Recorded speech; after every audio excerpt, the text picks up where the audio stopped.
जगत जननी जगदम्बा माता दुर्गा की जय हो। प्रिय भक्तों, आप सभी लोगों को चैत्र माह की पवित्र नवरात्रि की अनंत शुभकामनाएं एवं बधाई। आज बेहद ही महत्वपूर्ण एवं ज्ञानवर्धक होने वाली है, क्योंकि आज हम जानेंगे कि साल 2026 में पड़ने वाली सर्व पाप नाशिनी एवं मोक्षदायिनी चैत्र नवरात्रि किस दिन से शुरू होने जा रही है, 19 मार्च या 20 मार्च, क्योंकि इस बार नवरात्रि के प्रारंभ की तिथि और कलश स्थापना के समय को लेकर लोगों के बीच थोड़ा असमंजस हो सकता है। ऐसे में हम आपके लिए हर बार की तरह इस बार भी सभी पंचांगों से सही तिथि निकाल कर लाए हैं, जिसे आपको जरूर जानना चाहिए। चैत्र नवरात्रि का शास्त्रों में विशेष महत्व बताया गया है। मान्यता है कि चैत्र नवरात्रि के 9 दिनों में माता दुर्गा पृथ्वी पर आती हैं और अपने भक्तों के घरों में वास करती हैं। चैत्र नवरात्रि के दिन से ही हिंदू नववर्ष का शुभारंभ भी होता है। इसे वासंतिक नवरात्रि भी कहा जाता है, क्योंकि इस दौरान प्रकृति एक नया रूप धारण करती है और देवी की उपासना से जीवन में नव ऊर्जा का संचार होता है। साथ ही हम जानेंगे कि नवरात्रि का व्रत कब से रखना है और कलश स्थापना कब और कैसे करनी है। कलश स्थापना से लेकर दशमी तिथि और कलश विसर्जन तक की पूरी जानकारी और कलश स्थापना की सटीक पूजा विधि क्या है, व्रत के दौरान किन नियमों का पालन आपको करना है और माता दुर्गा को प्रसन्न कैसे करना है, नवरात्रि के दिनों में किन चीजों को खाना है और कौन सी चीजें भूलकर भी आपको इन 9 दिनों में नहीं खानी है। साथ ही हम जानेंगे कि इन 9 दिनों में आपको किन कार्यों को जरूर करना चाहिए और कौन से ऐसे कार्य हैं जो आपको भूलकर भी नहीं करने चाहिए। चैत्र माह की यह से समस्त दोषों को हरने वाली नवरात्रि बताया जाता है। शास्त्रीय मान्यता है कि जो भी व्यक्ति इन 9 दिनों में ब्रह्म मुहूर्त में उठकर माता की आराधना कर लेता है, उसे स्पर्श करने मात्र से वायु भी पवित्र हो जाती है एवं व्रत के प्रभाव से ऐसे लोग 84 लाख योनियों में भटकने की जगह सीधे परम धाम को जाते हैं। इस व्रत की विशेषता बताते हुए कहा गया है कि यदि कोई व्यक्ति सच्चे मन से माता शैलपुत्री से लेकर माता सिद्धिदात्री तक की पूजा कर लेता है तो उसे माता भवानी का अद्भुत आशीर्वाद प्राप्त होगा। हमारे शास्त्रों में चैत्र नवरात्रि का महत्व बहुत अधिक बताया गया है। मार्कंडेय पुराण के अनुसार यह पर्व स्वयं आदिशक्ति माता दुर्गा को समर्पित माना जाता है। माता की महिमा का बखान करते हुए शास्त्रों में एक अत्यंत सिद्ध श्लोक बताया गया है। सर्व मंगल मांगल्ये शिवे सर्वार्थ साधिके शरण्ये त्र्यंबके गौरी नारायणी नमोस्तुते, जिसका अर्थ है कि हे नारायणी, तुम सब प्रकार का मंगल प्रदान करने वाली मंगलमय हो, कल्याणदायिनी शिवा हो, सब पुरुषार्थों को सिद्ध करने वाली शरणागत वत्सला, 3 नेत्रों वाली एवं गौरी हो, तुम्हें नमस्कार है। मान्यता है कि इन दिनों में माता रानी साक्षात धरती पर विचरण करती हैं, इसलिए इन 9 दिनों में पूजा आराधना करना और इस श्लोक का पाठ करना बहुत फलदायी माना जाता है। इसके अलावा नवरात्रि पर कन्या पूजन और दान करना भी शुभ माना जाता है, जिससे पापों से मुक्ति मिलती है और पुण्य फलों की प्राप्ति होती है। वैसे तो साल में 4 नवरात्रि आती हैं, 2 प्रत्यक्ष यानी चैत्र और शारदीय और 2 गुप्त नवरात्रि, लेकिन इन सभी में चैत्र नवरात्रि का अपना एक विशेष और बहुत ही बड़ा महत्व है। ब्रह्म पुराण के अनुसार चैत्र शुक्ल प्रतिपदा के दिन ही ब्रह्मा जी ने इस सृष्टि की रचना शुरू की थी और इसी दिन से हिंदू नववर्ष का प्रारंभ भी होता है। चैत्र नवरात्रि सिर्फ माता की आराधना का ही नहीं, बल्कि भगवान श्री राम के जन्मोत्सव का भी पावन पर्व है, जो महानवमी के दिन मनाया जाता है। शास्त्रों में चैत्र नवरात्रि की एक बहुत ही अद्भुत कथा का वर्णन मिलता है।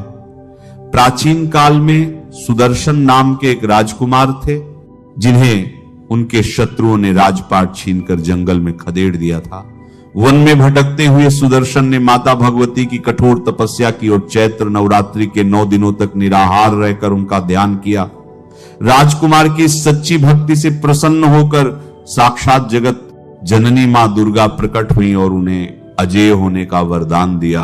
माता के आशीर्वाद से सुदर्शन ने न सिर्फ अपने शत्रुओं पर विजय प्राप्त की, बल्कि अपना खोया हुआ राज्य और वैभव भी वापस पा लिया। इसीलिए कहा जाता है कि जो भी भक्त चैत्र नवरात्रि में सच्चे मन से माता की पूजा करता है, उसके जीवन से हर तरह के संकट दूर हो जाते हैं और उसे सुख समृद्धि की प्राप्ति होती है। अब आइए जानते हैं कि इस साल चैत्र नवरात्रि की सही तिथि क्या है। पंचांग के अनुसार साल 2026 में चैत्र शुक्ल प्रतिपदा तिथि की शुरुआत 19 मार्च को सुबह 6:52 बजे आरंभ होगी। वहीं प्रतिपदा तिथि का समापन अगले दिन 20 मार्च 2026 को तड़के 4:52 बजे होगा। ध्यान दीजिएगा, क्योंकि 20 मार्च को सूर्योदय से पहले ही प्रतिपदा समाप्त हो रही है, इसलिए उदया तिथि के मान के अनुसार चैत्र नवरात्रि का पावन पर्व और घट स्थापना 19 मार्च 2026 दिन गुरुवार को ही मनाई जाएगी। व्रत और मुख्य कलश स्थापना भी 19 मार्च गुरुवार को ही किया जाएगा। चैत्र नवरात्रि के इन पावन दिनों की तिथियों की बात करें तो 19 मार्च को कलश स्थापना के साथ माता शैलपुत्री की पूजा की जाएगी। इसके बाद 20 मार्च को द्वितीया तिथि पर माता ब्रह्मचारिणी की पूजा होगी। 21 मार्च को तृतीया के दिन माता चंद्रघंटा की आराधना की जाएगी। 22 मार्च चतुर्थी तिथि को माता कूष्मांडा पूजी जाएंगी।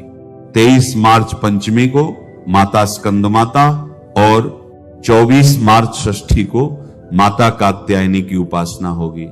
25 मार्च सप्तमी के दिन माता कालरात्रि की पूजा का विधान है।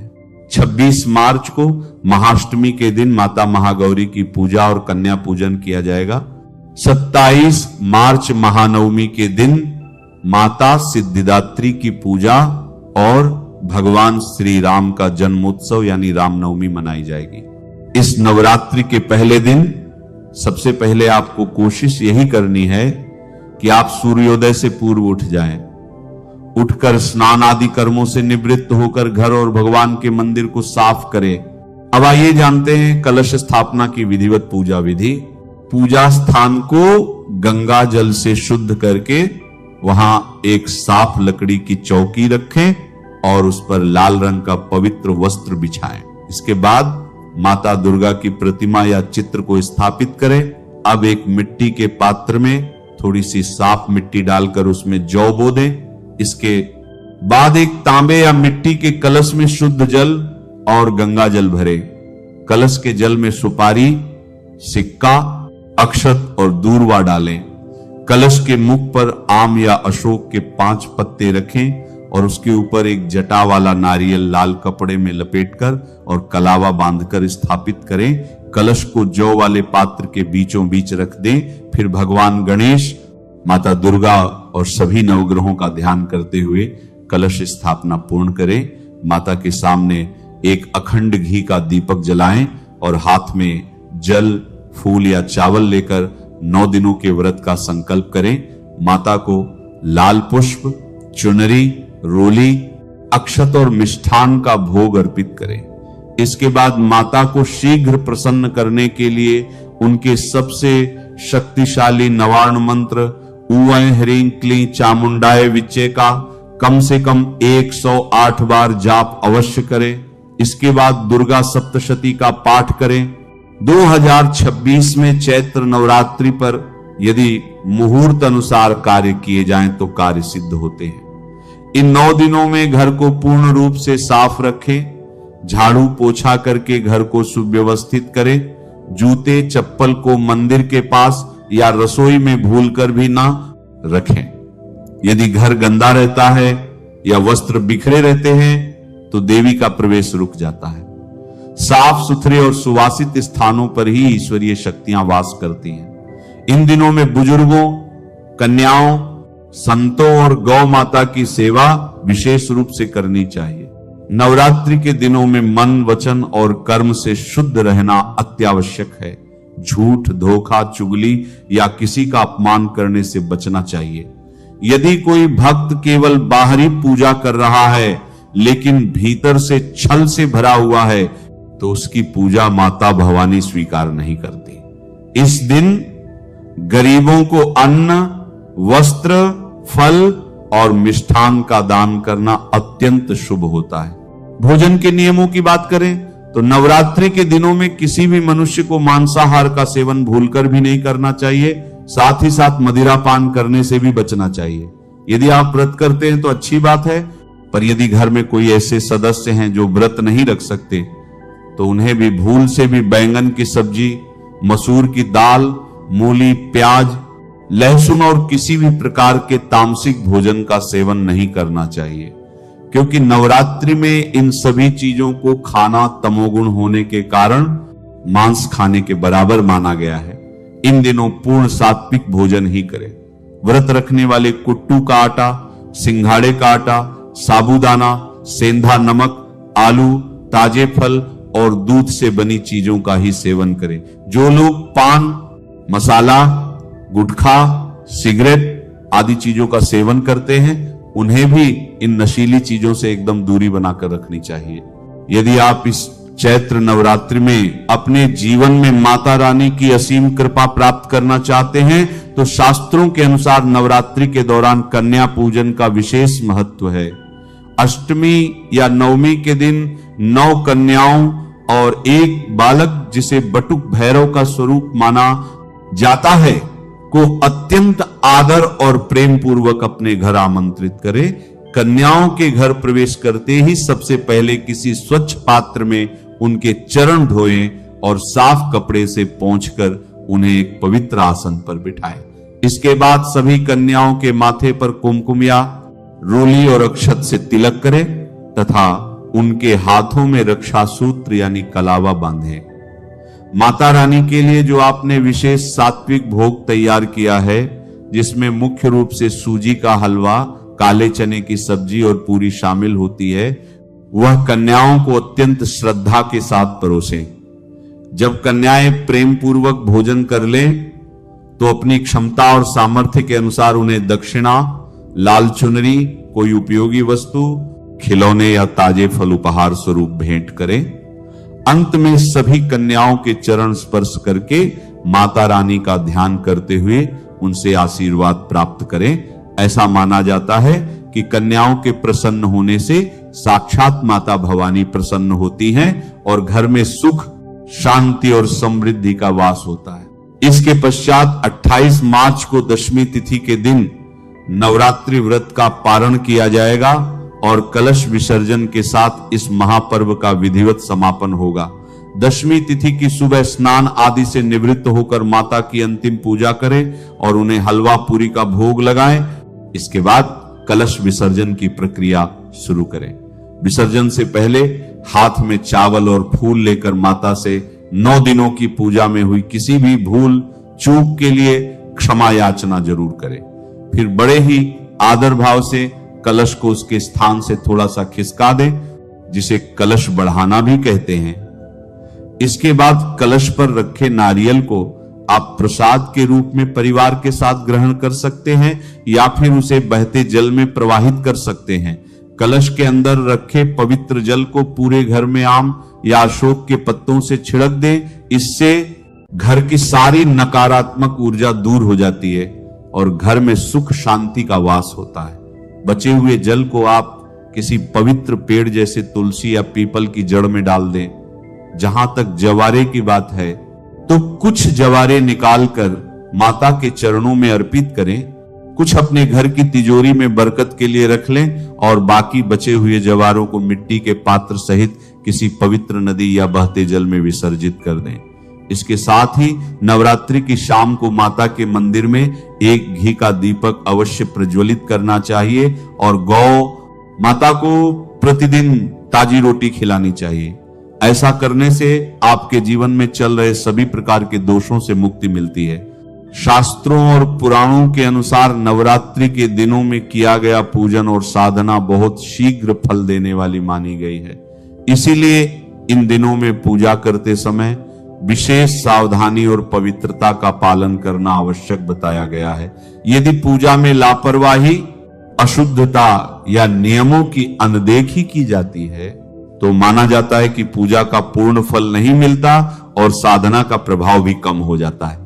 इसीलिए यह जानना बहुत आवश्यक होता है कि चैत्र नवरात्रि की पूजा करते समय किन किन बातों का ध्यान रखना चाहिए और कौन सी गलतियां बिल्कुल नहीं करनी चाहिए।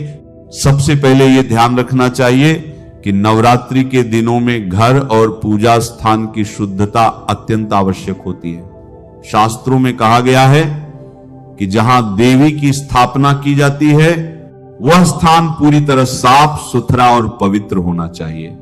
कई बार लोग बिना अच्छी तरह सफाई किए या अव्यवस्थित स्थान पर ही कलश स्थापना कर देते हैं, जिसे उचित नहीं माना गया है। पूजा स्थान पर धूल, मिट्टी, गंदगी या अव्यवस्था नहीं होनी चाहिए, क्योंकि माना जाता है कि देवी मां शुद्ध और सात्विक वातावरण में ही प्रसन्न होती है। इसीलिए नवरात्रि शुरू होने से पहले घर की अच्छी तरह सफाई कर लेनी चाहिए और जिस स्थान पर पूजा होनी है उसे विशेष रूप से पवित्र और व्यवस्थित रखना चाहिए। नवरात्रि की पूजा में एक महत्वपूर्ण नियम यह भी माना जाता है कि कलश स्थापना बहुत विधि पूर्वक और श्रद्धा से की जानी चाहिए। कई लोग जल्दी जल्दी में या बिना सही विधि जाने ही कलश स्थापित कर देते हैं, जो शास्त्रों के अनुसार उचित नहीं माना गया है। कलश स्थापना देवी के आवाहन का प्रतीक मानी जाती है, इसलिए इसे श्रद्धा और विधि के साथ करना चाहिए। कलश को कभी भी अस्थिर स्थान पर नहीं रखना चाहिए और उसे बार बार हिलाना या स्थान बदलना भी सही नहीं माना जाता। यह भी ध्यान रखना चाहिए कि कलश के ऊपर रखा नारियल सही दिशा में और साफ अवस्था में हो, क्योंकि यह पूजा का महत्वपूर्ण भाग होता है। नवरात्रि के दिनों में सात्विकता का विशेष महत्व बताया गया है। इस समय मांस, मदिरा, तामसिक भोजन, लहसुन और प्याज जैसे पदार्थों का सेवन करने से बचना चाहिए। कई लोग नवरात्रि में व्रत तो रखते हैं, लेकिन भोजन की पवित्रता का ध्यान नहीं रखते, जिससे व्रत की शुद्धता प्रभावित हो सकती है। शास्त्रों में कहा गया है कि इन दिनों में केवल सात्विक और शुद्ध भोजन ही ग्रहण करना चाहिए। फल, दूध, साबूदाना, कुट्टू का आटा, सिंघाड़े का आटा और अन्य व्रत के अनुकूल भोजन ही लेना उचित माना गया है। भोजन बनाते समय भी मन में शुद्धता और श्रद्धा का भाव होना चाहिए। नवरात्रि के दौरान ब्रह्मचर्य और संयम का पालन भी बहुत महत्वपूर्ण माना गया है। इन दिनों में मन, वचन और कर्म से शुद्ध रहने का प्रयास करना चाहिए। कई लोग केवल बाहरी पूजा पाठ पर ध्यान देते हैं, लेकिन अपने व्यवहार और विचारों की शुद्धता को नजरअंदाज कर देते हैं। जबकि शास्त्रों के अनुसार देवी की कृपा पाने के लिए मन की पवित्रता भी उतनी ही आवश्यक है। झूठ बोलना, क्रोध करना, किसी का अपमान करना या किसी के प्रति बुरा विचार रखना भी इन दिनों में अनुचित माना जाता है। नवरात्रि के दिनों में पूजा करते समय दीपक और अखंड ज्योति का भी विशेष महत्व होता है। यदि घर में अखंड ज्योति जलाई जाती है तो यह ध्यान रखना चाहिए कि वो बिना कारण बुझने न पाए। कई लोग बिना उचित व्यवस्था किए ही अखंड ज्योति जला देते हैं और फिर उसकी देखभाल ठीक से नहीं कर पाते, जिससे वह बीच में बुझ जाती है। शास्त्रों में कहा गया है कि यदि अखंड ज्योति जलाई जाए तो उसकी निरंतर देखभाल करना आवश्यक होता है, इसलिए तभी जलानी चाहिए जब उसकी पूरी जिम्मेदारी निभाई जा सके। नवरात्रि के दौरान देवी के मंत्रों और पाठ का भी बहुत महत्व होता है। कई लोग सही उच्चारण या बिना ध्यान लगाए ही मंत्र पढ़ लेते हैं, जिससे पूजा का प्रभाव कम हो सकता है। इसलिए मंत्रों का उच्चारण श्रद्धा और ध्यान के साथ करना चाहिए। यदि किसी को मंत्र सही से नहीं आते तो सरल भक्ति भाव से देवी का नाम जपना भी पर्याप्त माना गया है। भक्ति में सबसे अधिक महत्व भावना का होता है। एक और महत्वपूर्ण बात यह है कि नवरात्रि के दौरान घर में कलह या नकारात्मक वातावरण नहीं होना चाहिए। कई बार लोग पूजा तो करते हैं, लेकिन घर में झगड़ा, विवाद या कटु वचन बोलते रहते हैं। शास्त्रों के अनुसार जहां कलह और नकारात्मकता होती है, वहां देवी की कृपा कम हो जाती है। इसलिए इन दिनों में घर का वातावरण शांत, सकारात्मक और प्रेमपूर्ण बनाए रखना चाहिए। नवरात्रि में कन्या पूजन का भी विशेष महत्व बताया गया है। कई लोग केवल औपचारिकता के लिए कन्या पूजन कर लेते हैं या उन्हें सम्मान नहीं देते, जबकि यह पूजा अत्यंत श्रद्धा और आदर के साथ की जानी चाहिए। कन्याओं को देवी का स्वरूप माना जाता है, इसलिए उनका सम्मान करना और उन्हें प्रेम पूर्वक भोजन कराना अत्यंत पुण्यदायी माना गया है। इसके